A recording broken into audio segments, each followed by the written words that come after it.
Di antaranya ada Kementerian Ekonomi Kreatif, itu acara reguler mereka di Creative Battle. Ada event reguler juga dari Kumparan Mam, ini Moms Meet Up. Lalu ada event pameran perlengkapan ibu dan anak, ada trial class sensori dan phonics dari Spark Sport Academy, lalu Kids Exhibition, terus ada International Women's Day dan Ramadan Gathering kemarin bersama Mr. DIY, lalu product review dari Lila Baby, Harufit, Babyotic launching event, dan Ponyo Sleep Max. Nah, sebelumnya saya juga pernah menang video kontes dari The Upper Cliff Bogor. Ini penginapan sekaligus kafe viral yang ada di Sentul waktu itu. Nah, sebagai seorang penulis juga, saya sudah punya beberapa karya, yaitu ada buku antologi dari Carnation dan Gregorian. Nah, ini buku yang saya tulis bersama teman-teman lainnya. Salah satunya Carnation ini jadi top seller di toko oren ya. Jadi kalau mama mau baca atau berminat beli, boleh nanti searching-searching atau langsung check out di toko oren. Lalu saya juga jadi scriptwriter di Universitas Gunadarma. Ini mengantarkan salah satu aktornya menjadi aktor terbaik di Festival Teater Jakarta Selatan, dan naskah saya juga masuk nominasi jadi nominasi terbaik. Oke, next. Nah, kita akan bahas apa aja sih, Mam, malam hari ini? Nah, yang pertama itu tentunya sesuai dengan tema hari ini. Malam hari ini kita harus mengenal terlebih dahulu apa sih copywriting. Terus yang kedua adalah formula copywriting. Ini formula yang biasa saya gunakan dalam menulis dan bikin konten. Nah, yang terakhir mungkin kita ada brainstorming atau Q&A ya.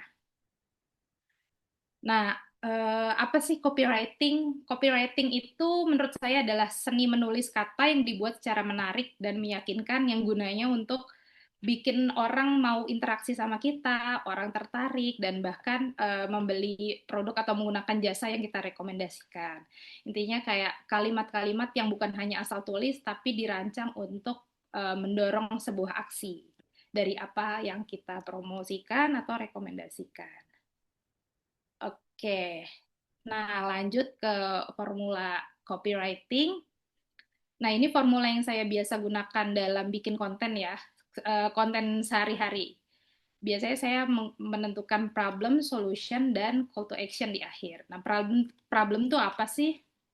Problem tuh kita bisa cari keresahan atau permasalahan yang relate dengan audiens. Ini tentunya disesuaikan dengan produk atau hal yang kita bikin ya, konten yang kita bikin. Nah, ini contoh, saya menggunakan contoh skincare bayi. Nah, salah satunya adalah problemnya kita bisa membuat salah satu hook yang menarik seperti kulit anak sering ruam, sering iritasi dan sensitif, seperti itu. Nah, setelah kita cari problemnya, audiens itu tentu senang kalau misalkan kita juga menawarkan sebuah solusi. Nah, caranya tuh harus dibuat menarik, sedemikian menarik ya melalui konten.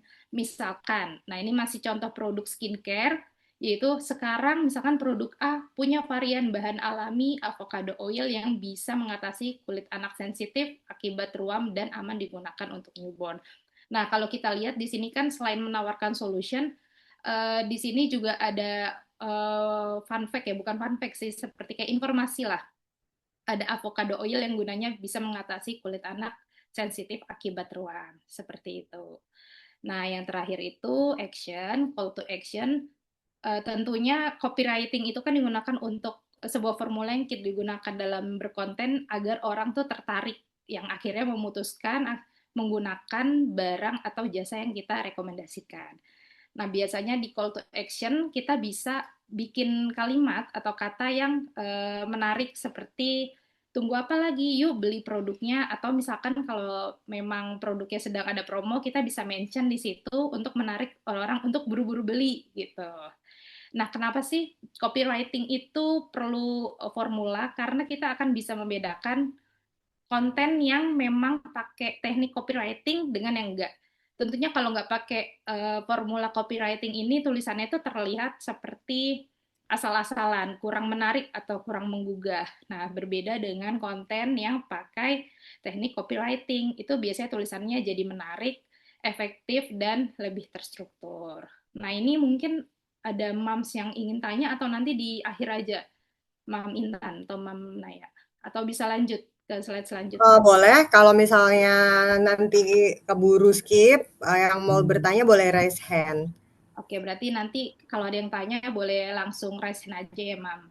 Oke, kayaknya ada yang raise hand, Oke. ada Mom Feby Sandrio, boleh open mic atau kalau misalnya nggak berisik boleh tulis aja di kolom chat pertanyaannya. Iya. Halo, Mam. Halo, selamat malam, Mam Feby. Iya, Mam Sarah, aku mau izin nanya.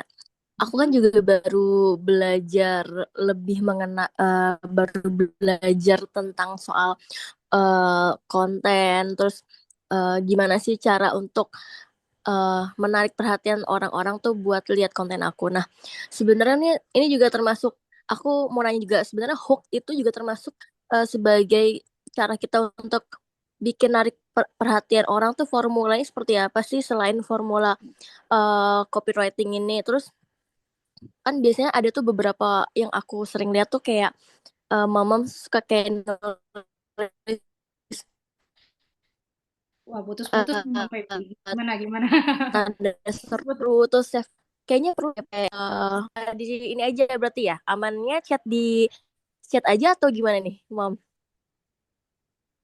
Di gimana, Mam Intan, Mam Naya, dibalikan ke chat atau tetap Boleh lanjut? boleh boleh ditulis di kolom chat. Jadi tadi, pertanyaannya kalau aku boleh summary ya, apakah Ya. hook itu termasuk di dalam formula copywriting? Itu yang pertama. Kemudian Mm-mm.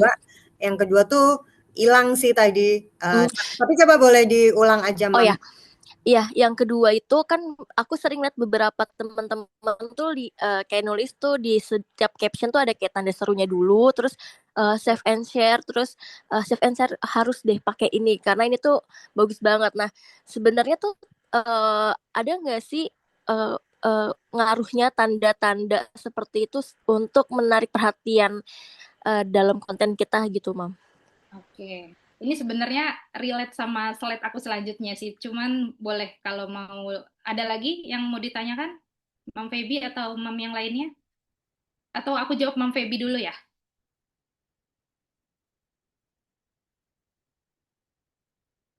Oke. Ya, silakan dijawab, Mam. Ya, nah ini menjawab pertanyaan Mam Feby. Kebetulan ada di slideku selanjutnya. Ngomongin soal hook, hook itu sebenarnya menarik atau enggaknya relatif ya, penilaian relatif. Cuman kita tentunya kalau bikin hook dilihat dulu gaya konten kita tuh seperti apa. Nah, aku pakai contoh konten yang biasa aku gunakan. Visualku di sini tuh kalau audio untuk storytelling. Konten yang biasa aku buat itu biasanya konten storytelling. Nah, hook itu harus dibuat sedemikian menarik agar orang tetap nonton itu biasanya di 3 detik pertama. Jadi gimana caranya kita bikin hook kita menarik di 3 detik pertama supaya orang nonton konten kita sampai akhir. Nah, hook menarik itu bisa didukung dengan format teks atau audio yang kita gunakan. Misalkan apa? Kalau aku biasanya selalu menggunakan audio dengan menggunakan voice over.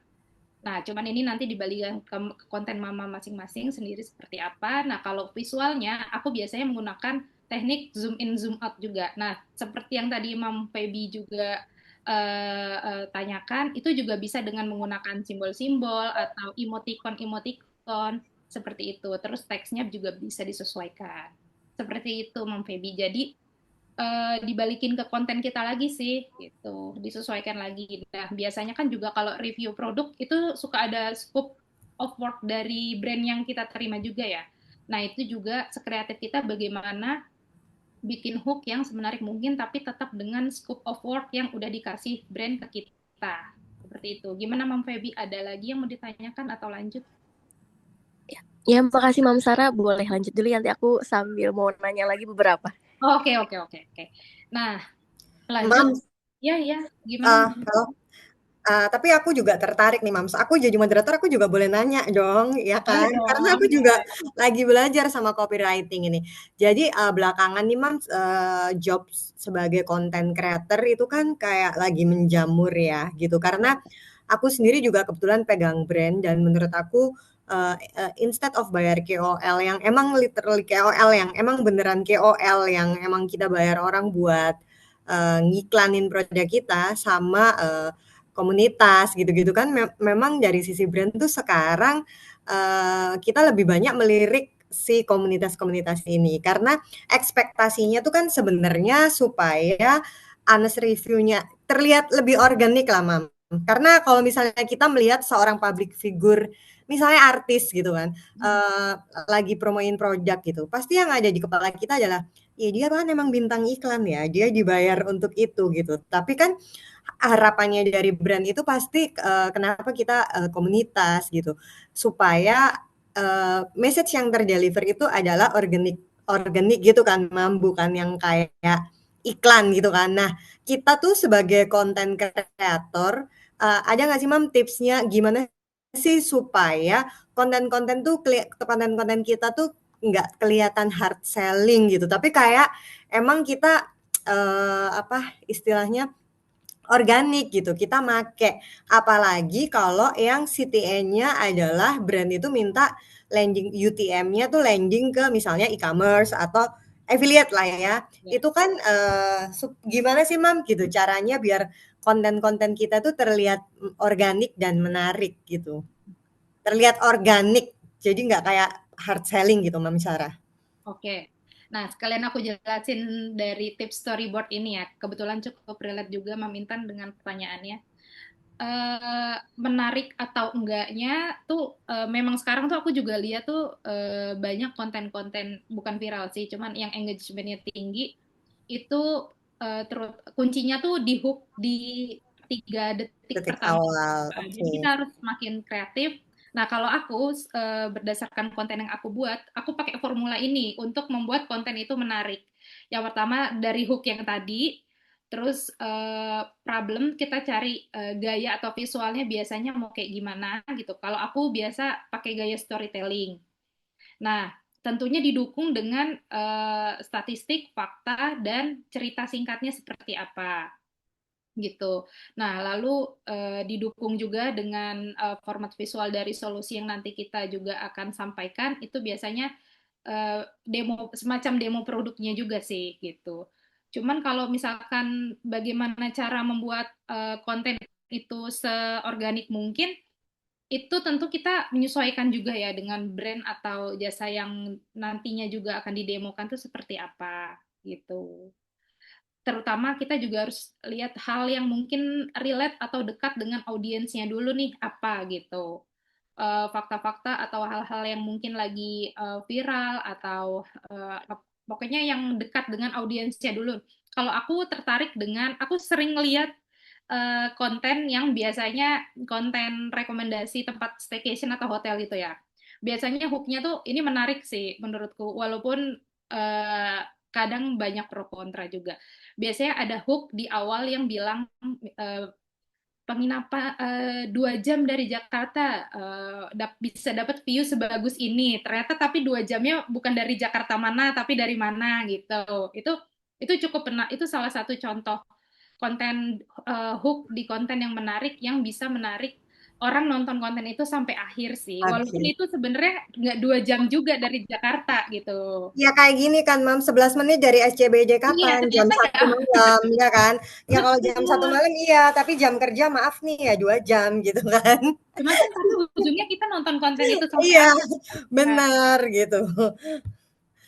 Nah, terus untuk formula storyboard yang terakhir, ya tadi Berarti makin yang call to action ini bisa didukung dengan tombol atau teks ajakan, misalkan. Nah, ini kan gunanya untuk menarik orang akhirnya memutuskan pakai barang atau jasa yang kita tawarkan. Nah, misalkan itu harus dibuat semenarik mungkin sih. Misalkan aku biasanya bikin, yuk coba sekarang atau jangan lupa follow ya, itu kan sifatnya mengajak ya.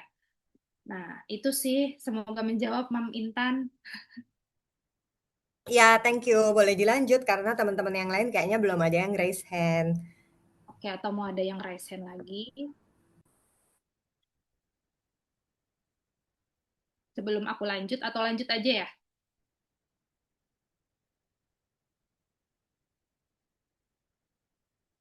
Oke, aku lanjut aja ya.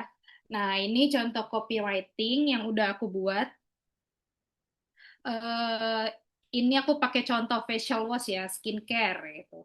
Aku pengen highlight ke para mom semua yang ada di sini kalau teknik copywriting yang harus kita highlight itu kita harus menjual benefit produk atau jasa yang kita rekomendasikan, bukan fiturnya gitu. Nah, di sini aku punya dua pernyataan tentang facial wash skincare ya.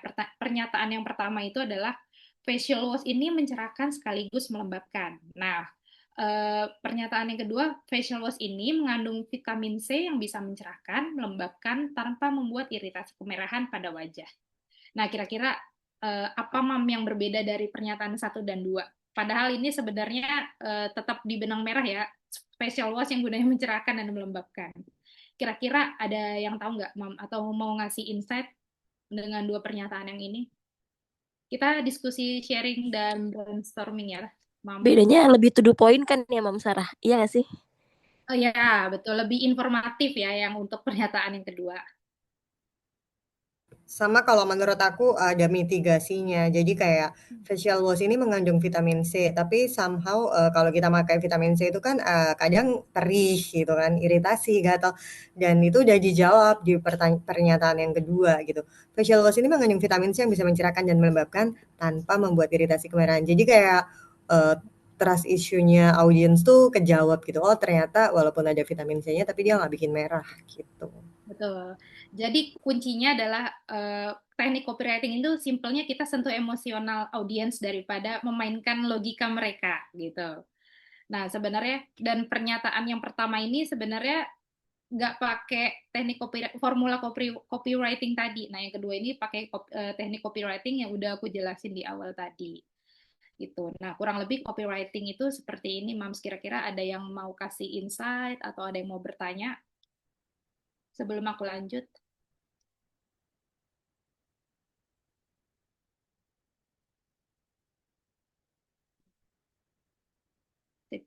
Lanjut aja ya. Lanjut. Nah, ini. Niche content is the key. Nah, sebenarnya untuk jadi content creator tuh banyak orang-orang yang nggak mulai-mulai. Misalkan dia punya punya case-nya dia punya bakat atau suka konten, cuman dia nggak mulai-mulai karena dia belum menentukan niche kontennya dia. Gitu. Mungkin ini juga banyak terjadi di content creator juga yang gelisah karena belum punya niche konten. Tapi menurutku niche konten ini tuh akan berjalan seiring berjalannya waktu lah ya. Kalau kita sering ngonten-ngonten pasti nanti nemu niche-nya tuh apa gitu. Nah di sini aku akan membicarakan niche konten yang berhubungan dengan konten, communication style dan visual. Nah, next-nya. Nah, izin ini sosial media aku. Ini IG IG saya juga.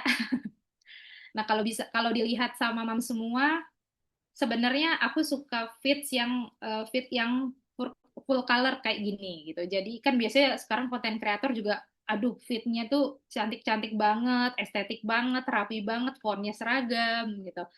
Nah, kalau dari aku sendiri, bukannya aku tidak menentukan aku seperti apa, cuman aku suka yang full color gitu. Dan font tuh nggak perlu yang seragam, yang penting sesuai dengan niche kita lah ya, niche konten kita seperti apa. Nah, izin, aku biasanya mengonten soal kids activity, daily mom life, kids product, dan best visit to go. Nah, karena aku seorang ibu rumah tangga ya, jadi sering banget ke coffee shop, cafe hopping lah ya. Nah, kadang aku juga rekomendasiin tempat-tempat coffee shop yang enak, yang estetik. Itu juga ada di kontenku, aku sering buat. Terus communication style, nah seperti yang aku udah bilang tadi, communication style yang aku gunakan untuk konten tuh storytelling. Pasti aku harus pakai storytelling gitu. Jadi sebenarnya buat konten yang menggunakan communication style storytelling ini PR-nya banyak sih. Cari hook yang menarik, lalu cari visual yang oke, yang menarik juga, seperti itu. Terus recommendation dan product review. Product review ini aku biasanya terima brand produk moms and baby gitu. Nah, ini konten workflow.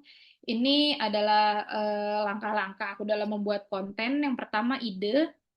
Ide tuh biasanya kalau organik tuh kita biasanya konten yang tidak ada brand collaboration kayak gitu ya. Jadi karena kalau kayak misalkan kids product atau kita sudah terima scope of work dari brand tuh sebenarnya mereka udah bikin ide, tinggal kita kembangin aja gitu. Itu lebih gampang sih sebenarnya kalau kids product dari brand atau kita misalkan attending event offline dari brand. Nah, terus yang kedua itu buat script, terus syuting videonya, edit sama publish. Nah, tools yang digunakan ini saya biasanya kalau konten Canva, CapCut sama InShot aja sih. Ini simple banget gitu, Mam.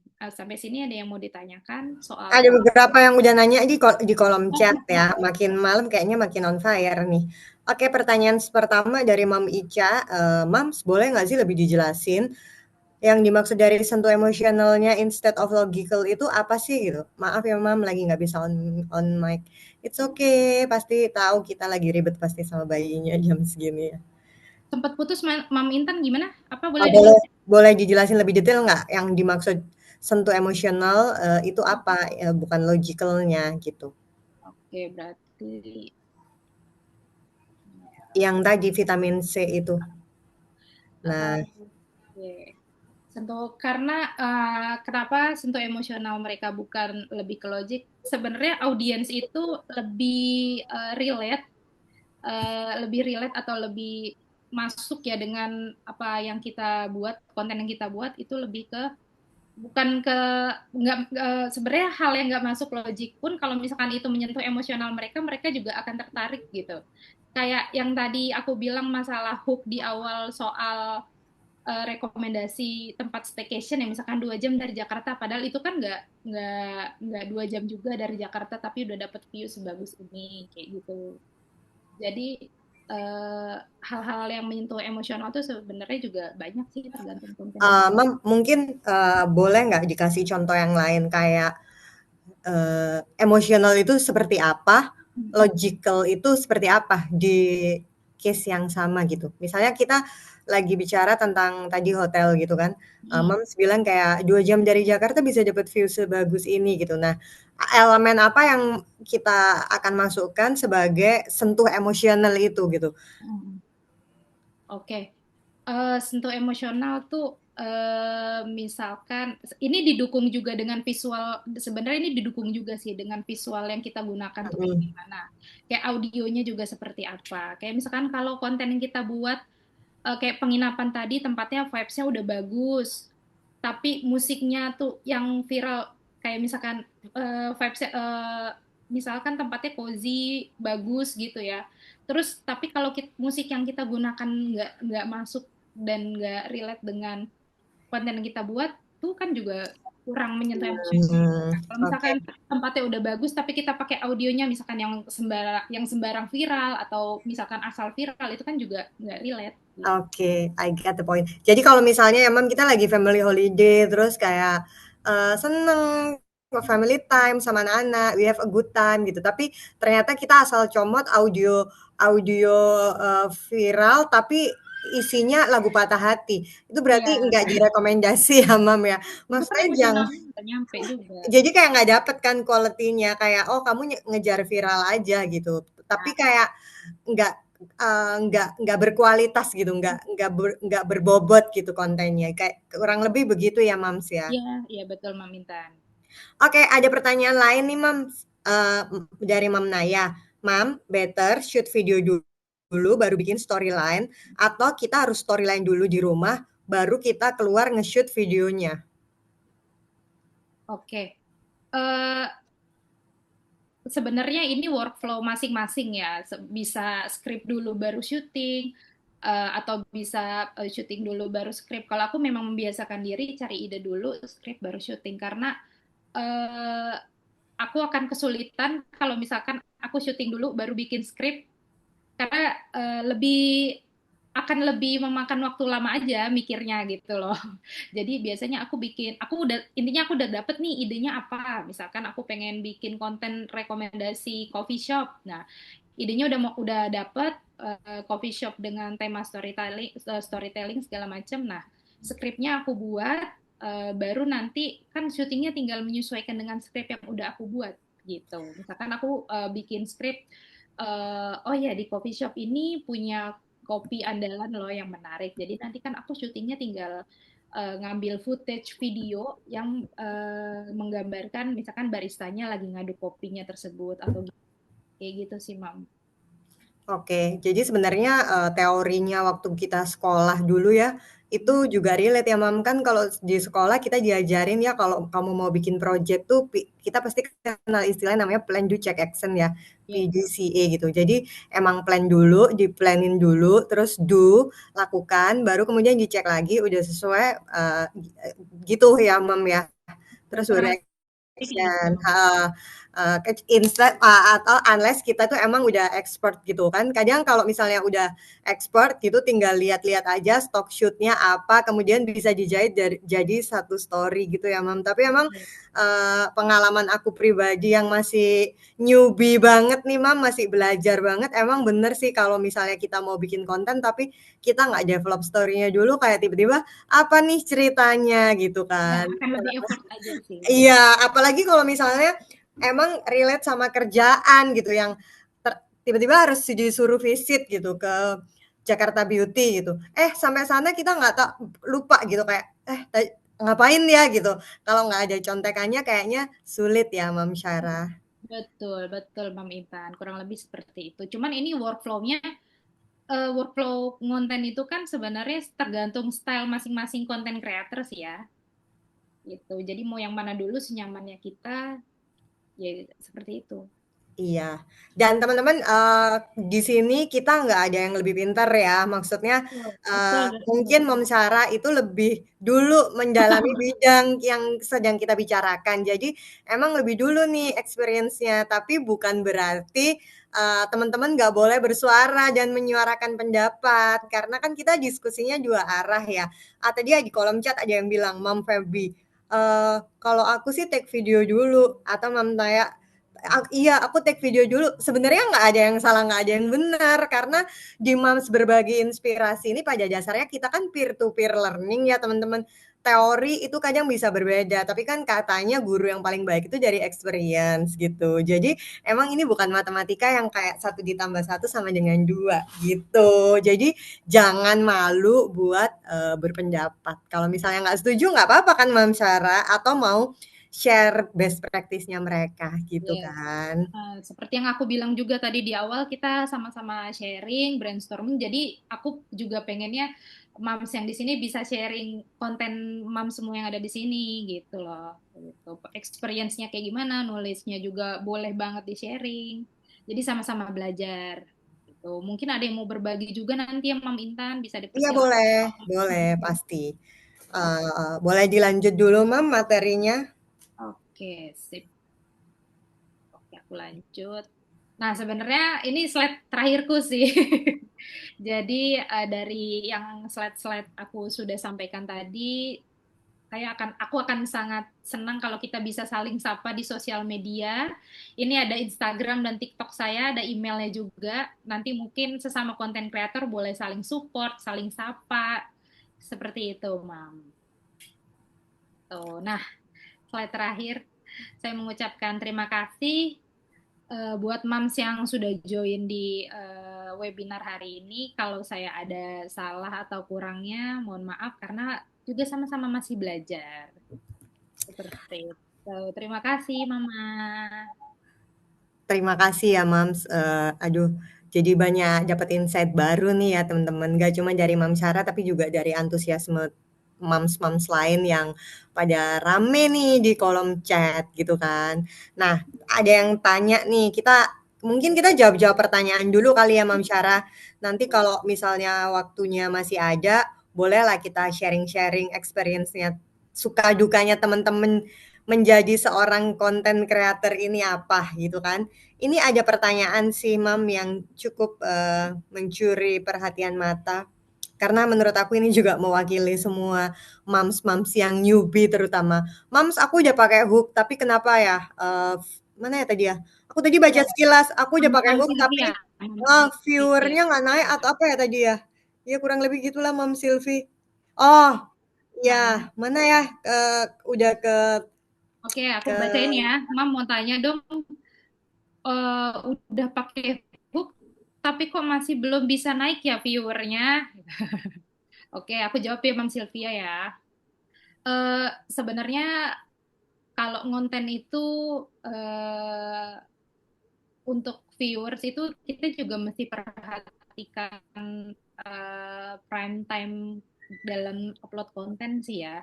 Itu juga perlu diperhatikan. Kan kita juga bisa riset sendiri ya dari insight sosial media yang kita gunakan tuh kan biasanya ketahuan ramenya misal audiensnya jam berapa, waktunya kapan. Nah, itu bisa jadi indikator buat kita tahu kira-kira upload konten tuh ramenya jam berapa ya. Mungkin bisa gitu sih, Mam, yang bisa jadi bahan pertimbangan. Kenapa viewers tuh kadang udah pakai hook yang oke, tapi suka nggak sesuai harapan. Seperti itu.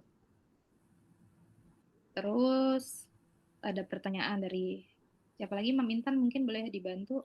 ada dari Mam Rifa nih, Mam sebenarnya sama-sama aja kayak gimana sih cara nanganin view yang sedikit banget, padahal kita udah effort banget bikin video itu dan menurut kita videonya bagus, kontennya juga bagus. Apakah harus di-take down lagi dan post ulang atau gimana ya, Mam? Sebenarnya nggak perlu di take down sih, karena kita nggak tahu nggak sih, kita tuh nggak tahu ya video kita tuh video kita viralnya kapan gitu loh.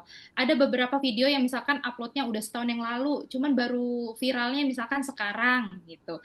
Jadi memang algoritma algoritma dari IG atau TikTok sendiri juga kita kan nggak bisa nebak ya. Cuman kalau tadi seperti yang udah aku jawab, kita bisa memperhitungkan indikatornya dari insight yang ada di sosial media kita tuh biasanya ramenya audiensnya kapan itu mungkin bisa jadi bahan pertimbangan seperti itu sebenarnya Betul. jangan nggak usah di take down atau di post ulang sih karena kita nggak tahu viralnya video yang kita upload tuh kapan gitu. Dan menurut aku ya, Mams, kayak profesi apapun yang kita sedang mencoba untuk geluti, terutama hal baru ya, itu emang dibutuhkan kegigihan ya, sama persisten gitu loh. Karena aku tadi baru banget hari ini, tadi temen kantor aku ngelihat malam ini mau ada acara, aku lupa nanya ke Mam Naya, ini bisa nggak? Dia nanya, aku boleh nggak sih ikut kelasnya? Terus aku bilang, kayaknya ini khusus member aja deh.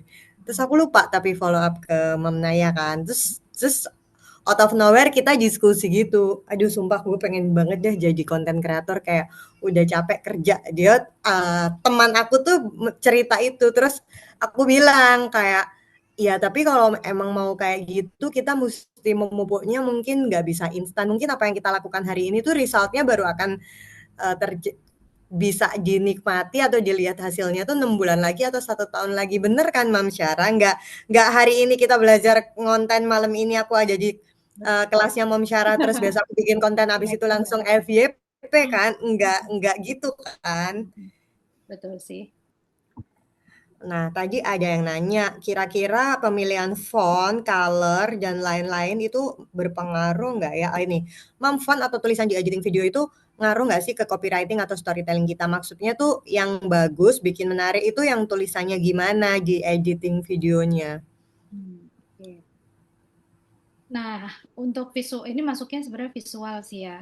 Untuk font, aku bisa bilang ini cukup berpengaruh sih font segala macam. Sekarang kalau aku lihat, aku belajar dari konten-konten yang masuk FYP di aku ya. Biasanya tuh konten-konten itu viral, fontnya tuh sekarang banyak yang estetik gitu loh. Kalau biasanya banyak konten viral pakai font yang handwriting. Jadi kayak sambung gitu, estetik, terus bawahnya nanti tulisan biasa gitu. Jadi fontnya tuh lebih estetik aja gitu.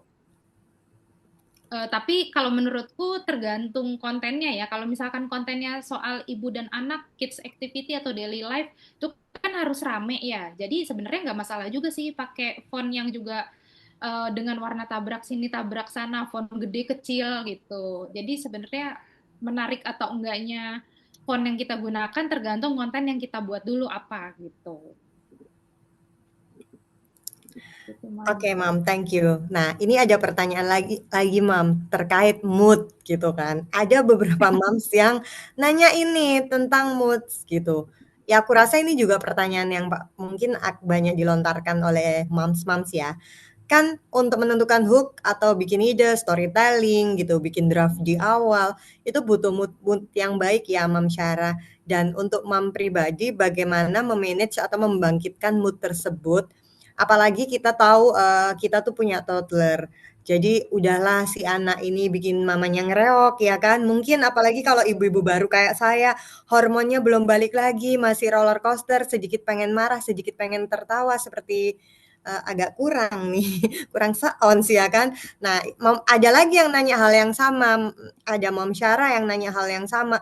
Gimana sih cara cheers up diri kita ketika video itu drop view-nya? Ya mungkin relate sama pertanyaan yang tadi ya, udah bikin bagus-bagus, menurut kita bagus, mungkin kita juga sempat nanya ke suami gitu, ke mbak di rumah, ini bagus nggak sih videonya? Semua bilang bagus, tapi pas di post ternyata viewernya cuma 200. Sedih kan? Terus pasti kayak gitu bikin kita kayak males deh, patah semangat gitu. Gimana cara cheers up diri kita lagi gitu? Iya, kalau membangun mood tuh emang bener sih, konten itu harus dengan mood yang baik.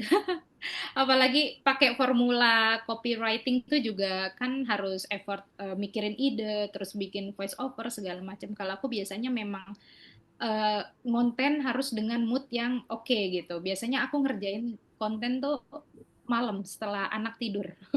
Jadi situasi tenang, otak juga bekerja dengan efektif. Jadi kontennya juga nggak asal-asalan jadinya. Memang sih bangun moodnya PR ya, harus butuh waktu yang lama. Cuman pasti kita bisa lah time management buat bikin konten kita sendiri tuh buatnya kapan gitu.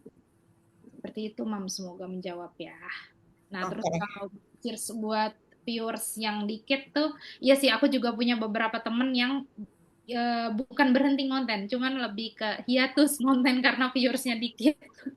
Cuman menurutku masalah viewers dikit atau enggak tergantung konsistensi yang kita gunakan ya, yang kita sebenarnya ngonten itu kita di awal juga harus konsisten sih, kayak viewers mau dikit mau banyak intinya harus tetap ngonten gitu. Kan kita juga nggak tahu tadi video kita bisa up-nya tuh banyak, insight-nya tuh kapan, kita nggak ada yang tahu. Jadi inti kuncinya sih konsisten aja ya. Masalah viewer itu nanti dulu lah, yang penting kita udah ngonten aja dan konsisten kuncinya. Nah, to your point of view nih Mam, talking about consistent. Jadi di kolom chat itu juga udah ada beberapa moms yang tanya mengenai konsisten. Salah satunya ada Mam Indah Nurullah. Beliau bertanya, gimana sih Mam caranya bikin konsisten, gimana caranya supaya konsisten bikin event lagi bikin konten. Nah, terus kemudian ada lagi Mams Feby juga nanya, masalah konsistensi ini ada nggak sih sebenarnya rumus atau best practice atau mungkin success story sebenarnya orang konten tuh kayak harus berapa lama gitu, kayak mungkin satu hari satu konten kayak campaign-nya TikTok atau satu hari dua konten. Terus aku pernah sempat denger juga kalau di Shopee Video itu sehari minimal 3 walaupun katanya videonya sama tapi dibedain lagunya apa segala macam. Nah, kita pengen denger dari Mom Syara. Kemudian relate sama poinnya juga tentang content publishing. Uh, Apakah kalau kita konten itu harus pakai hashtag gitu dan sebenarnya seberapa berpengaruh sih hashtag itu untuk konten-konten kita? Oke. Ngomongin konsisten sebenarnya sih nggak ada formula khusus ya. Intinya kayak kalau mau ngonten ya dari awal udah konsisten, kalau misalkan aku harus tetap ngonten apapun yang terjadi seperti itu. Nah, konsisten ini juga sebenarnya ya namanya manusia ya, kadang juga jenuh atau kalau yang nggak diharapkan tidak sesuai dengan yang kita harapkan tuh kan juga pasti agak drain energi ya. Tapi aku biasanya memicu konsistensiku dalam konten tuh aku mau berkaya literasi copywriting ya, skill copywriting dengan sering banyak lihat konten orang, atau aku tadi kayak aku suka ngonten coffee shop, cafe hopping tuh cukup bikin trigger aku untuk tetap ngonten walaupun misalkan kontennya jadinya singkat-singkat atau seadanya tuh in a good way ya, seadanya tuh kayak misalkan ya udah konten yang diupload di story gitu, kayak kita bikin story aja kan udah ngonten kan kayak gitu. Jadi kita harus punya triggernya sendiri sih kira-kira apa. Misalkan kalau mom sukanya traveling gitu, mungkin bisa traveling tipis-tipis lagi buat refresh apa ide buat konten lagi kayak gitu. Terus kalau hashtag tuh, nah aku adalah tipe konten creator yang bukan tidak terlalu memperhatikan sih. Kontenku biasanya agak rame di konten yang justru aku pakai hashtagnya tuh dikit, tapi sangat amat relate dengan konten yang aku buat gitu. Nah, biasanya contohnya kalau bikin TikTok ya, di TikTok tuh konten kalau aku ketik hashtag FYP tuh FYP-nya aja tuh banyak banget FYP 1, FYP 2 kayak gitu. Jadi sebenarnya hashtag tuh perlu diperhatikan, tentunya sesuai dengan konten yang kita buat tuh apa gitu. Terus sebenarnya jangan terlalu banyak hashtag sih, karena itu justru nggak terbaca sama algoritmanya si Instagram atau TikToknya sendiri gitu. Yang penting relate aja sama konten yang udah kita buat kayak gitu. Ada lagi mau nanya kalau bikin Mams, bener nggak sih rumus amati, tiru, modifikasi itu bisa jadi lebih banyak perkaya kita untuk storytelling dan menambah ide. Sebenarnya aman nggak sih untuk amati, tiru, dan modifikasi? Nanti kan suka disangka nyontek. Oke. Nah, makanya sebenarnya penting juga sih jadi konten kreator itu kita harus menentukan apa ya, kita harus punya kayak ciri khas yang kita sendiri itu apa gitu. Kayak misalkan niche, kayak tadi aku bilang niche itu sebenarnya perlu, cuman itu kan seiring berjalannya waktu ya gitu. Dan sebenarnya untuk eh, mikir nyontek atau enggaknya sebenarnya ini hal yang perlu dikesampingkan dulu sih, karena yang ada nanti kita malah nggak jadi konten kalau kayak gitu. Iya, menurut aku setuju sih, Mam, tapi mungkin ya teman-teman, share my thought aja. Mungkin kalau kita nyontek banget 100% tuh kayaknya jangan ya. Maksudnya plek-ketiplek gitu. Review sampai produk-produknya, si caption-nya kita contek semuanya, tanpa ngasih kredit itu kontennya siapa gitu. Karena menurut aku sebenarnya para content creator itu emang udah risk-nya mereka ya, ketika mereka publish konten, mereka emang followernya banyak, ditiru itu udah jadi resiko kan. Tapi kayaknya emang sakit hati ya Mam Syara kalau ternyata ditiru plek-ketiplek sampai stylenya, gayanya, sampai pemilihan bajunya, cara penulisan, tapi kita nggak kasih kredit gitu. Atau mungkin kita bisa permisi kayak, "Mams kamu inspiring banget deh," atau semacam itu ya, mungkin ya gitu.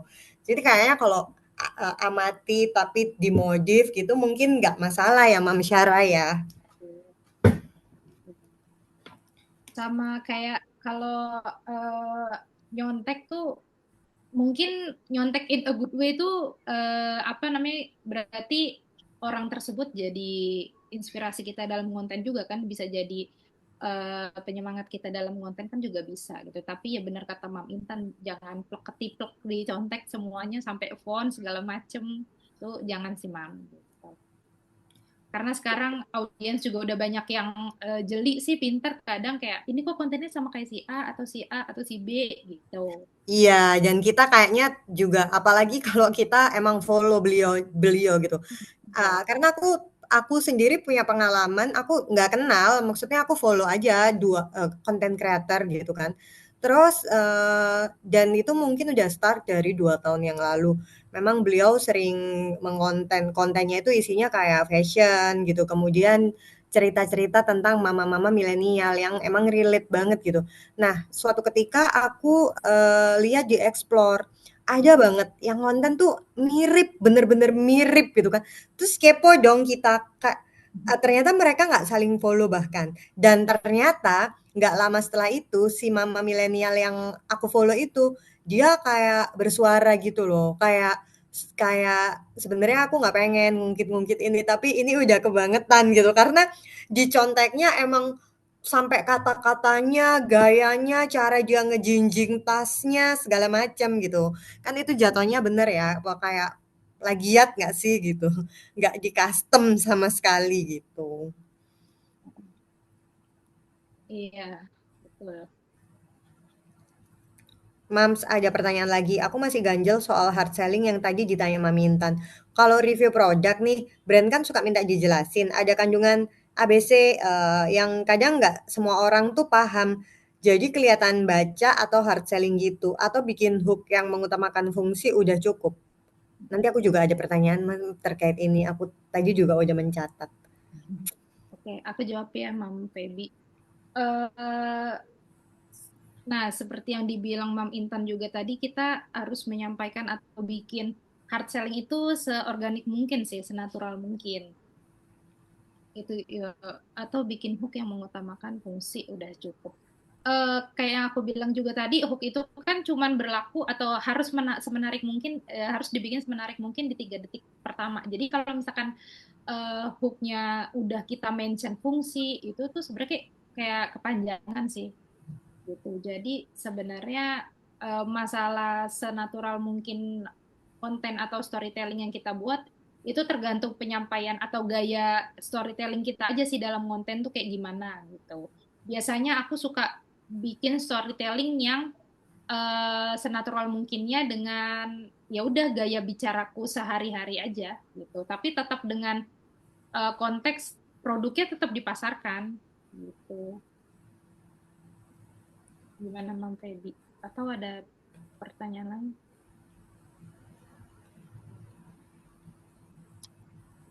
Ada pertanyaan dari Mam Indah, gimana sih Mam tip buat bisa nentuin ciri khas kita? Oh, ini masalah soal niche itu.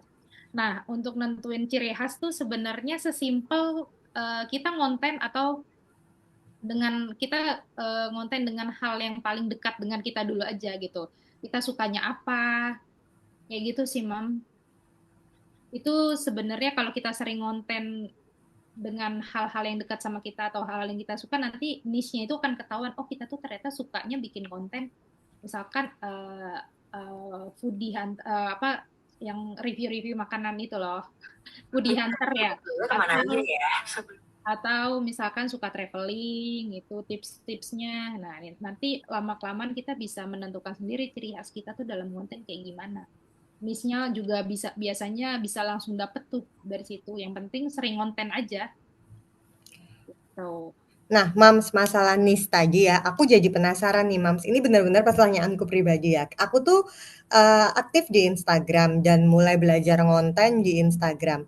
Tapi di TikTok, followerku tuh sejujurnya masih rendah banget dan entah ya, Mam, aku belum kayak eh, effort lebih gitu loh buat growing akunku di TikTok ini. Jadi misalnya ada job gitu ya udah yang dipilih yang di Instagram. Nah, TikTok itu kan kadang ya bukan kadang sih, emang random banget ya Mams ya, dengan followerku yang dikit banget kayak cuman 200 gitu.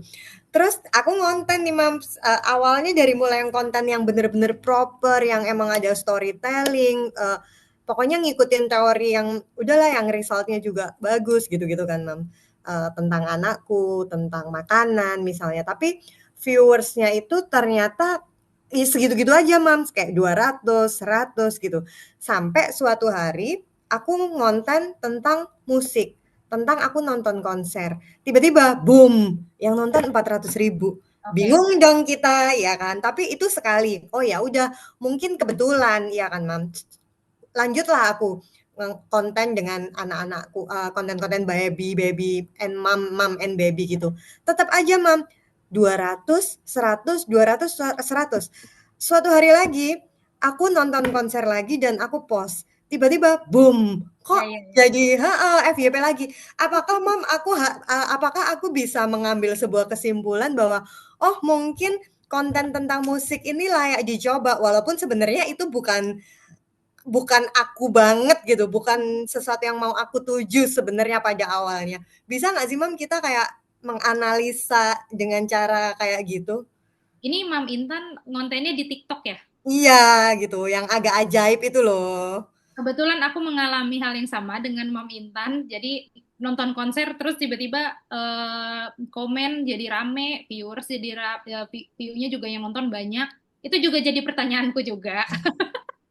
Karena nah itu juga sebenarnya aku masih bertanya-tanya sih. Karena aku mengalami hal itu dan mungkin emang hashtag yang kita gunakan relate kali ya. Jadi kebetulan rame aja gitu. Apalagi kalau nonton konsernya misalkan H-1 kita upload kontennya tuh setelah kita nonton konser, itu kan masih kayak fresh banget gitu lah ya. Orang-orang masih nyari-nyari apa namanya video konsernya. Nah, aku sih menganalisa dari situ gitu. Oh, kita mungkin jadinya jatuhnya kayak grab momentum ya, Mams. Kayak Kayak gitu. orang orang misalnya nih tiba-tiba orang lagi ada tawuran gitu di Manggarai gitu. Terus aku ngepost jatuhnya kayak jadi FYP karena emang momentumnya lagi hot banget nih gitu. Lagi Betul, betul. rame gitu ya. Iya, Jadi mungkin bisa jadi bukan bukan interestnya yang bikin, bukan musiknya itself yang bikin kontennya itu jadi boom, tapi mungkin emang timingnya aja yang pas gitu kan. kayaknya timing sih ya. Iya, Karena aku berarti juga kalau kayak ngalamin. gitu emang kita emang bener-bener harus belajar ya, bener-bener kayak harus bisa menganalisa gitu loh, kapan sih yang rame Menganalisa. gitu-gitu kan. Betul. Mam, kalau bahasa Mmm, kontennya itu wajib baku apa casual sih? Nah, ini tergantung kontennya apa. Terus biasanya kalau review produk dari brand, mereka tuh suka ada request, misalkan storytellingnya harus menggunakan bahasa yang bahasa. visual atau baku. Dia udah punya scope of work sendiri sih, jadi disesuaikan dengan konten yang akan kita buat tuh kayak gitu. Cuman kalau daily life itu biasanya enakan casual nggak sih? Soalnya audiens tuh lebih suka yang konten-konten organik gitu, natural aja. Kayak gitu, Mam Naya. Kalau saran kamu, better caption itu lebih baik panjang detail atau clickbait aja, Mam Indah. Kadang suka gambling kalau aku detail bikin caption, malah yang nonton videoku nggak nyampe habis karena udah dijelasin di caption. Nah, justru captionnya yang gak usah banyak-banyak. Jadi justru di storytelling tuh kan ada text box ya. Kadang kalau orang tuh kalau udah ngeliat text box di konten, kayaknya dikit deh yang baca caption. Jadi sebisa mungkin caption tuh dibikin sependek mungkin, tapi di storytelling atau body text video kita bikin seinformatif mungkin. Gitu. Jadi nggak bikin orang baca tulisan 2 kali gitu. Mam, untuk publish konten biasanya ada jam-jam tertentu nggak sih sekitar netizen banyak yang langsung lihat? Ini tadi kayaknya Mams Sarah juga udah ngejelasin beda akun kayaknya beda ya, Mam, insight-nya ya? Betul, Jadi kita harus lebih sering lihat aja, correct me if I'm wrong ya, Mam, kalau di Instagram itu kan ada insight ya, di situ ada ya, Mam, ya, kayak jam berapa postingan kita itu rame gitu kan, viewer-nya banyak gitu. Mungkin itu sih yang bisa ya, Mam Syarah, buat di-apply lagi gitu ya. betul, betul. Nah, ini benar nih kata Mam Feby, kayaknya karena banyak yang cari nggak sih keywordnya nama artis itu. Ya, aku setuju karena aku juga langsung melakukan hal itu. Kenapa ya kontenku yang ini ngomongin konten di TikTok yang musik itu, konser itu, Mam Intan. Kata Mam Feby, kayaknya karena banyak yang cari nggak sih keywordnya nama artis itu. Ya, itu salah satunya sih. Soalnya aku salah satunya juga. Nah, terus Erika, Mam Sarah untuk publish konten. Oh, ini udah ya yang tadi aku kasih tahu. Terus Views-ku naik karena video anakku ngoceh, kalau aku naik gara-gara anakku nggak mau makan, buka mulut. TM. Terus netizen komennya lucu-lucu lagi, "Mams, kayaknya minta naik tekstur." Iya, tekstur kerikil sama batu bata. Wow, iya. Gitu sih, seru banget ya teman-teman, obrolan kita malam ini bareng Mams Syara. Kita masih ada waktu sih sebenarnya kalau mau sharing-sharing tentang perkontenan ini, tapi Mungkin ada, oh gimana, gimana Mam Intan? ya boleh Mam, silakan disambut. Iya, mungkin ada moms di sini yang mau sharing juga, ngejelasin misalkan sering bikin kontennya apa gitu. Mungkin ada yang mau di-sharing, pamer sosmed lah ya intinya, flexing-flexing. Kan saling support sesama content creator. Benar. Aku naik pas aku sama anakku jatuh di playground. Waduh, jatuh di playground. Oke. Aku Mas, terus mungkin bisa nanya. Nah, sekarang giliran aku kali ya, Mam Intan yang nanya sama Mam semua. boleh. Kira-kira kalau Mam semua bikin konten tuh, bisa gimana cara menarik orang-orang buat komen di konten yang sudah kita buat? Karena kan biasanya orang tuh supportnya tuh hanya sekedar likes atau repost atau share ulang gitu ya gitu. Nah, gimana sebenarnya yang elemen yang kita lupakan dalam keberhasilan kita konten itu menurutku komen ya, karena kan jadi kita bisa melihat orang tuh tertarik jadi mau berinteraksi dengan konten yang udah kita buat gitu. Gimana nah menurut Mam sendiri gimana cara kita buat menarik orang-orang tuh mau komen di konten yang kita buat? Gimana tuh Mam Intan, mungkin ada insight? Kalau aku sih bukan dari job atau brand atau review yang aku sharing ya. Mungkin kan beda akun, memang beda habit followernya ya, Mam, gitu. Kalau aku kontenku itu biasanya akan rame banget yang komen, yang share, like lah ya, share enggak lah kalau share, maksudnya like, komen gitu. Engagementnya naik kalau ada surprise elemen. Kayak waktu aku hamil anak kedua ini karena emang ngedapetinnya susah banget, kita emang merahasiakan dari semua orang. Yang tahu memang cuman orang-orang yang emang bener super ring satu dan orang-orang yang emang nggak bisa kita hindari buat ketemu kayak orang kantor gitu kan. Tapi pada saat ada event, aku di-tag sama temenku yang kelihatan aku hamil segala macam tuh aku emang nggak mau repost sama sekali kan. Sampai H-1 melahirkan, itu aku baru post nih kayak finally after bla bla bla bla bla kayak wish us safe delivery gitu-gitu kan, itu surprise elemen ya, mungkin kayak kejutan banget. Nah itu wah, itu yang komen bisa sampai ratusan gitu gitu. Jadi netizen suka kejutan. Itu kalau aku sih, tapi mungkin teman-teman yang lain juga banyak lah pasti lebih banyak experience lah. Kira-kira konten apa yang tiba-tiba wow banyak yang menyahut nih gitu. Ini dari Mam Marini, ada pertanyaan interaktif biasanya Mam, jadi melibatkan penasaran gitu Mam. Gimana tuh Mam Marini? Contohnya dong, kasih tahu aku pertanyaan interaktif yang biasanya melibatkan. Ini Mamnya boleh open cam juga kan ya Mam Intan? Ya boleh, nanti kita foto bareng, mau pakai mukena, mau pakai Iya. wig, mau apa, gendong anak gitu. Kita nanti foto bareng. Maya, konten aku banyak yang komen tanpa ikut support. Iya nih, aku juga harus ikut support dulu kadang.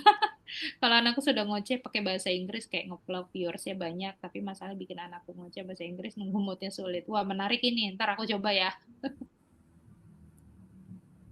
Oke, pertanyaan interaktif tuh maksudnya mungkin kayak gimana ya, Mama Rini? Mungkin Mungkin ada di captionnya ditanya gitu kali, Mams, kayak gitu mm-mm. kali ya, Mam Marini ya, di pertanyaan kayak, Oh "Udah iya, pernah ada nggak sih yang udah pernah ke sana?" Gitu. Oh iya, bener. Jadi kayak supaya netizennya mau jawab. oke. Kalau aku banyak yang nanya di konten, anakku yang Down syndrome, jadi banyak yang nanya tentang kondisi anakku dan ternyata banyak yang seperjuangan. Hmm. Mam Syara, kebetulan ini Syara juga namanya, dia ini Oh, kebetulan temen aku juga, oh, lagi oke. dia telat masuknya terus aku jalur ordal, aku colek, "Mam Naya tolong dia Oh, save." Mam Jadi, Syara Fauzian. Oh, Mam Syara ini, sedang dipilih oleh Allah, dikasih kepercayaan buat raise Saka nama anaknya, anak adik Down syndrome kesayangan kita semua gitu. Dan iya memang aku lihat konten-kontennya Mem Syara kan banyak yang apa upload tentang Syaka gitu Kak, dan banyak kan yang komen itu ibu-ibu yang sedang mengalami masalah yang sama gitu. Tapi gara-gara aku suka ngeliatin kontennya Syara, kan aku ngeliat kontennya Syara, lihat Saka makin pinter, bisa ngoceh, ikut seneng gitu kan. Aku liatin sampai akhir gitu. Sekarang yang muncul di berandaku juga banyak yang konten-konten Down syndrome gitu. Aku sharing ke Syara banyak kok. Kita sama-sama berdoa ya. Mudah-mudahan Saka juga bisa kayak anak-anak kita yang lain. mungkin mungkin Mam Syara mau di-share perjalanan kontennya biar kita sama. Nggak bisa diginiin, aku nanti nangis sama aku juga kalau udah kayak gini bawaannya pengen nangis. Syar, kamu mungkin bisa bisa sharing ke Ya dong, teman yang share lain. secara. Wah, ayo semangat.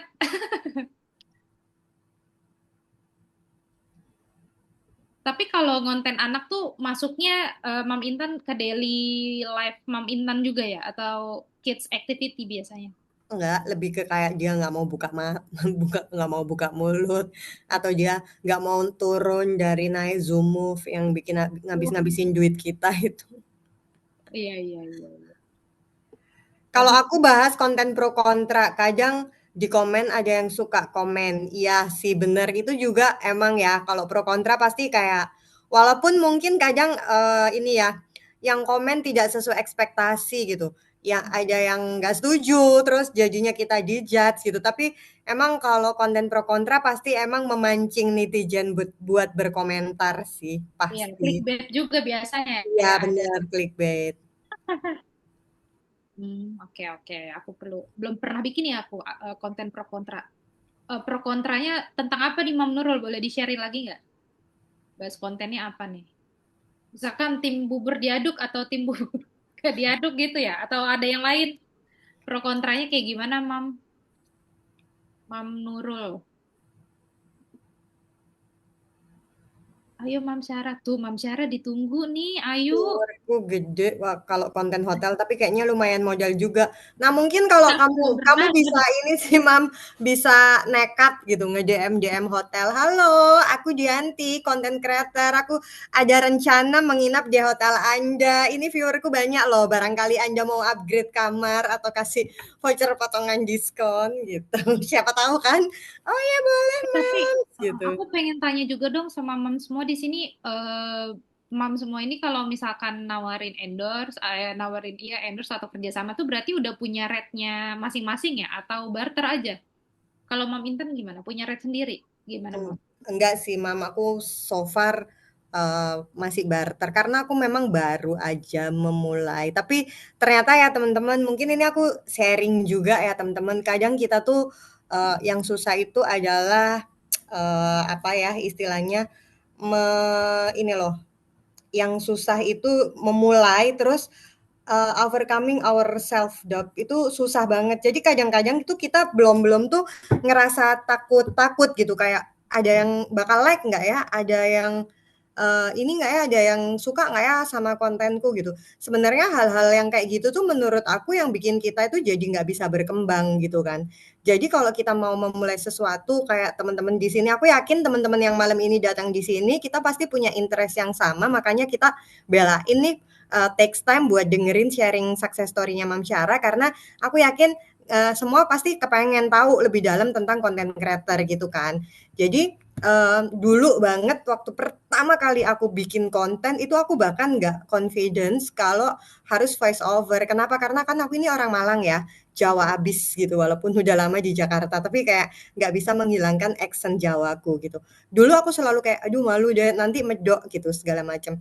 Tapi ternyata itu tuh bikin jadi sesuatu yang nggak membangun buat kita. Jadi kita fokus aja terhadap sesuatu yang emang membangun dan kesampingkan pikiran kayak orang lain bakal suka, dia bakal dibilang medok ya nggak apa-apa, fine gitu. Bukan berarti terus kalau medok dibilang nggak oke kan, ya medok aja gitu. Jadi kayaknya kita fokus aja sama apa yang mau kita capai, nggak usah peduli entar itu bakal disukai atau enggak.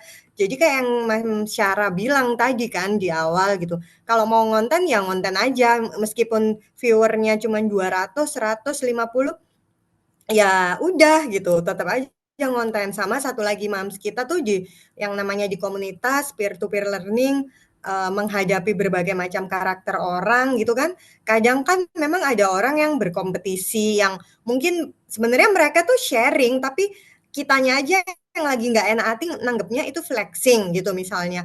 Dan kita kayaknya fokus sama diri sendiri, nggak usah fokus sama keberhasilan orang lain yang bikin kita tuh jadi kecil gitu sih Mam.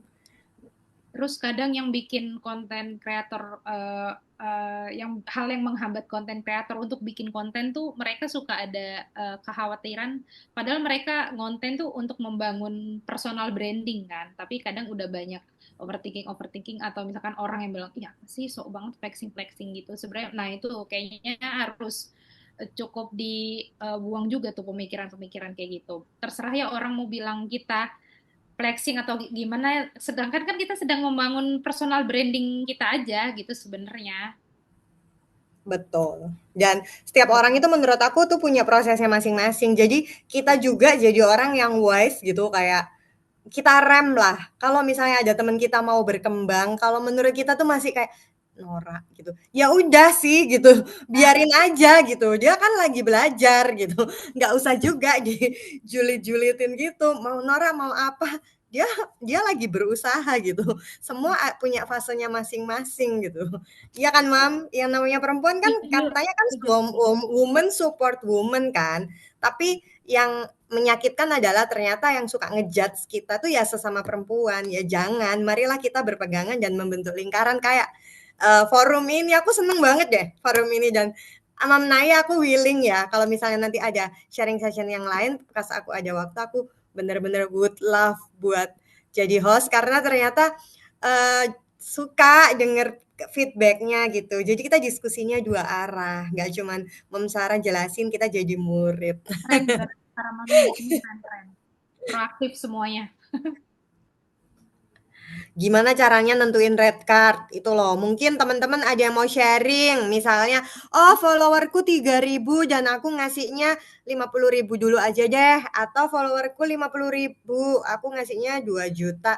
Siapa tahu gitu kan. Oh, jadi kita punya gambaran nih. Karena jujur kalau misalnya nanyanya ke aku clueless, aku nggak tahu. Tapi mungkin kita nanya ke Mom Syara mungkin ada rumusnya atau ya mungkin teman-teman yang lain nih 20 orang nih yang udah pernah kerja sama-sama brand gitu misalnya followernya berapa terus over di rate berapa sih yang bisa di okein gitu sama brand gitu.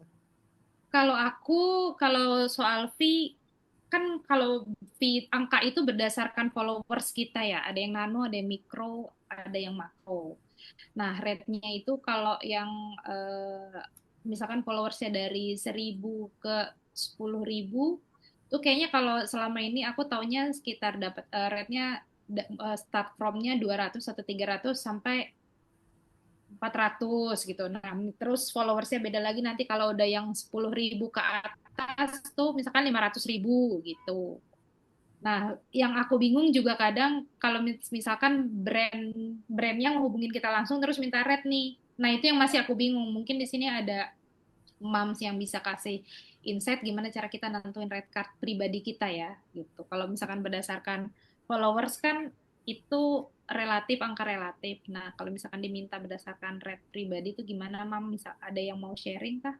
Atau Mam Intan ada insight? Aku belum sih, aku juga nungguin karena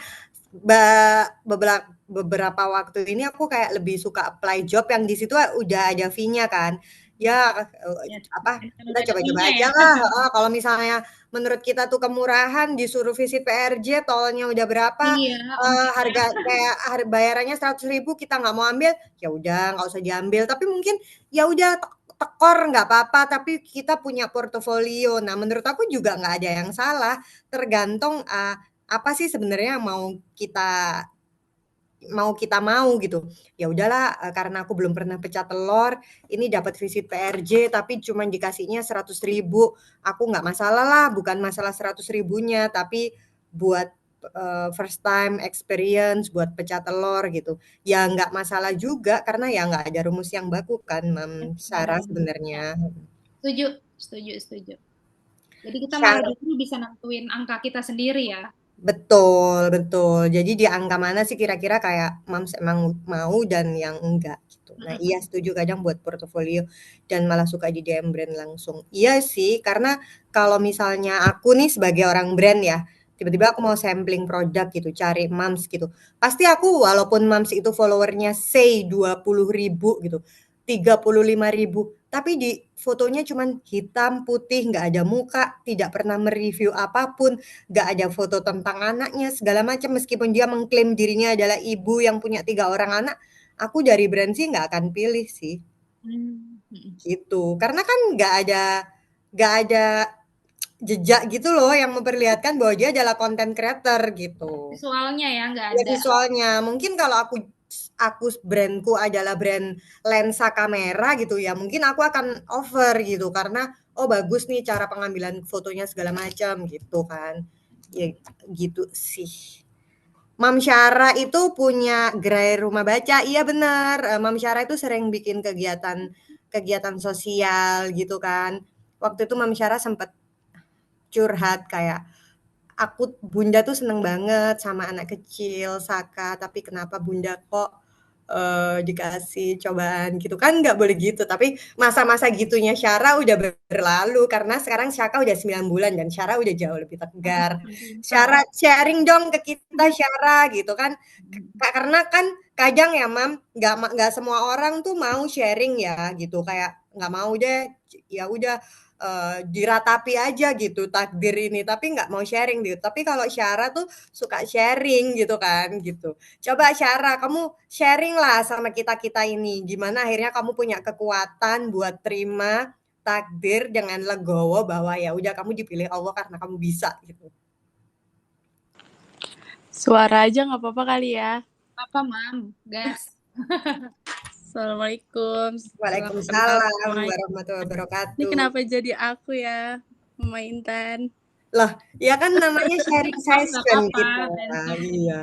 Jadi out of the topic nih, nggak enak sama yang lain nggak apa-apa nih. Loh kan topiknya kamu tiba-tiba naik engagementmu ketika kamu sharing tentang Saka kan. Jadi mungkin kan kamu bisa cerita kayak dulu waktu belum ada Saka, waktu itu kayaknya ngonten mungkin kamu viewernya 100. Nah di titik apa ketika kamu sharing tentang Saka itu yang tiba-tiba viewersmu tuh jadi banyak. Kan itu bisa nanti kita ambil learningnya. Oh ternyata part ini loh yang bikin tiba-tiba turning point-nya kita tuh di sini gitu.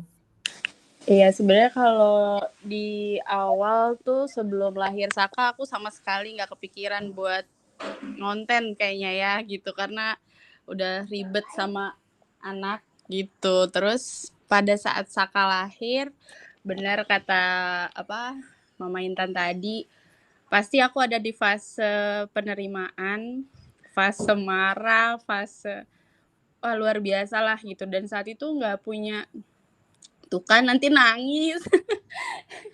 Iya, jadi saat itu nggak tahu harus cerita kemana kan. Dan akhirnya aku coba buat bikin, kayaknya gue harus rilis nih, harus kuat, tapi nggak tahu caranya gimana gitu.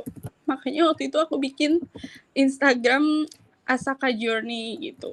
Aku mau lihat di awal itu buat rilis aku biar gue keluarin semuanya gitu, dan aku mau nunjukin ke Saka kalau Saka ini ada dan aku nggak pernah malu gitu ada Saka. Yang bikin aku nangis dan aku nggak terima di awal adalah mungkin mungkin nggak kuat, atau kayak namanya juga ibu-ibu ya, mikirnya kan udah ke depan. Pertanyaan pertama aku di saat dokter itu ngasih tahu adalah ke suamiku tuh, ini random banget sih. Dia aku nanya malah, Saka bisa nikah nggak ya nanti? Karena ya pikirnya masih sejauh itu gitu kan. Terus sampai akhirnya aku bikin story-nya Saka di Instagram itu, dan aku nggak nyangka ternyata banyak banget yang support di situ. Bener-bener luar biasa lah di situ yang support. Dan satu hal yang aku kaget adalah ada DM masuk, mungkin ini juga ya buat teman-teman, ternyata hal yang mungkin kita nggak anggap biasa ternyata tuh ada efeknya buat orang lain. Ternyata ada yang DM aku bilang saat itu dia lagi di rumah sakit lahiran dan anaknya didiagnosa Down syndrome. Dia bilang intinya dia tuh udah nggak mau cerita kemana-mana tadinya karena dia malu dan dia ngerasa itu aib.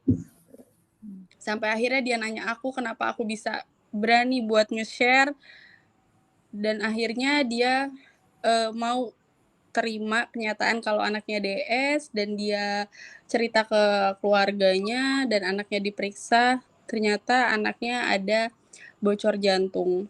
Sampai saat ini orangnya masih WA aku ngucapin terima kasih kalau dia nggak pernah lihat konten itu, mungkin dia nggak pernah tahu kalau anaknya tuh bocor jantung gitu. Dan terkait konten ini, aku nge-share itu sebenarnya lebih buat aku mau ngasih lihat orang-orang kalau anak Down syndrome tuh bukan aib. Ternyata mereka tuh sama, cuma progresnya yang beda. Kayak 9 bulan, mungkin yang lain udah bisa duduk, udah merangkak kali ya, momentan ya. Tapi Saka masih berjuang buat duduk mandiri karena dia ada leukemia. Aduh, jadi nangis. maaf ya. Jadi kayak satu pesan dari dokter, dia buat sehat aja itu berjuang, Bu. Jadi nggak usah terlalu mikirin progres yang lainnya gitu. Jadi makanya aku terus konten Saka karena aku mau ngasih lihat ke orang anak Down syndrome tuh bisa kalau dia itu dianggap ada gitu. Dan ternyata aku juga nggak nyangka gitu, salah satu kontenku yang sampai 86.000 itu adalah pertama kalinya video Saka lagi bubbling gitu.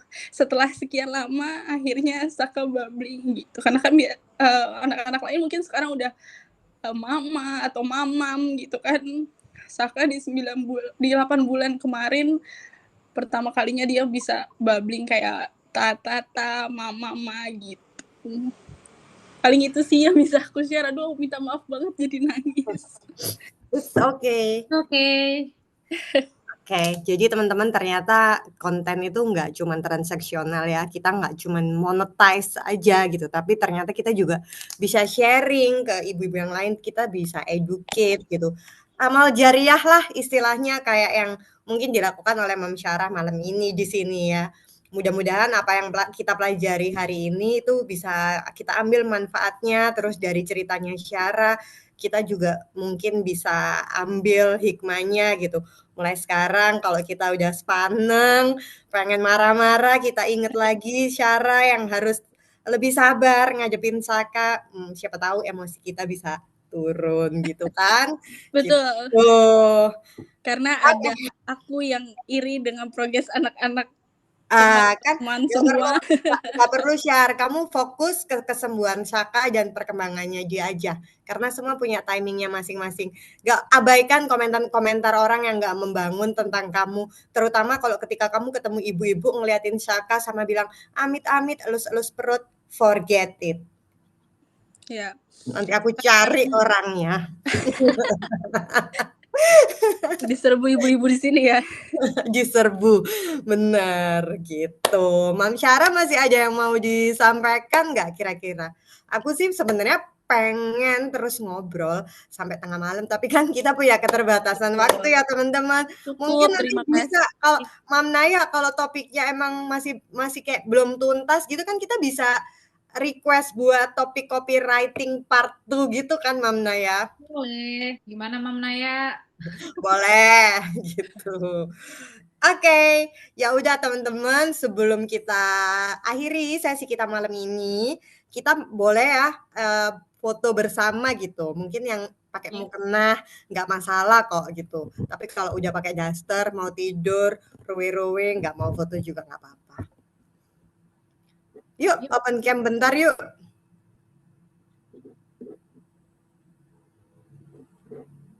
Halo Mam Feby, Mam Feby Sandrio, ada Feby Wahyuning, ada 2 Feby. Hai Mam Dianti, wah. Halo Bulan, Feby Wahyuning kok jadi Bulan? Diwakili sama Bulan. Maaf Kak, lagi ngelonin anak. Wah. Ya udah, yang ada aja yuk Mam Naya. Mam Naya yang ambil fotonya kan ya? Dari Mam Intan boleh nggak? Aku nggak tahu caranya, coba gimana? Enggak, maksudnya aku tahu cara capture-nya, tapi aku nggak tahu gimana cara ngeliatin semua audiensnya. Oh ini udah aku bisa. Aku sebentar, aku cari dulu. Yang mau on cam. Yuk on cam dulu ibu-ibu. Yang pakai daster nggak apa-apa kali, ikut on cam aja. Coba kamu kena. Ya udah. Oke, yang ada aja ya. Sebentar. Aku simpan dulu satu. Bentar, Mam. Pelan-pelan. Laptop pinjeman nih soalnya. Coba sekali lagi. Sebentar. Oke, 1, 2.